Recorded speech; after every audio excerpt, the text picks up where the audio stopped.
নমস্কার বন্ধুরা, প্রিয় ফুড কিচেনে তোমাদের সবাইকে স্বাগতম। আজ আমি রান্না করব আশ্বিনী আম দিয়ে আম ডাল। আমাদের কাছে হয়েছে আমগুলো। এখানে মটর ডাল সেদ্ধ করে নিয়েছি, এদিকে বসিয়ে দিয়েছি কড়াই। এবার দিয়ে দিব অল্প একটু তেল। তেলটা ভালো করে গরম করে নিব। দিয়ে দিব শুকনো লঙ্কা আর দিয়ে দিব সর্ষে। এবার দিয়ে দিব কেটে রাখা আমগুলো।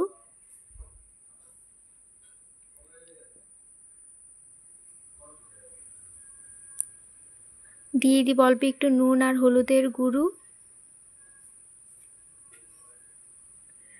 এবার দিয়ে দিব সেদ্ধ করা ডালগুলো।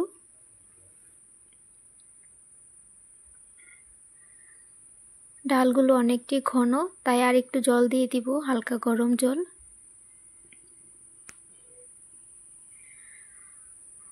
ডাল ফুটে উঠেছে আর আমগুলো সেদ্ধ হয়ে গেছে। এবার দিয়ে দিব গুড়। এখানে চিনিও দিতে পারো, চিনি আর গুড় একই স্বাদ, মিষ্টি মিষ্টি হবে, ভালো লাগবে।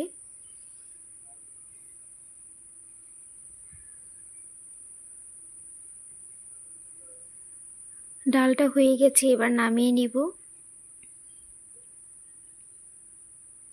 বন্ধুরা, ভিডিওটি ভালো লেগে থাকলে অবশ্যই চ্যানেলটি সাবস্ক্রাইব করে রাখবে আর লাইক কমেন্ট শেয়ার করতে ভুলবে না। এভাবে আম ডাল রান্না করে খেয়ে দেখবে, গরমের দিন খুবই ভালো লাগবে খেতে।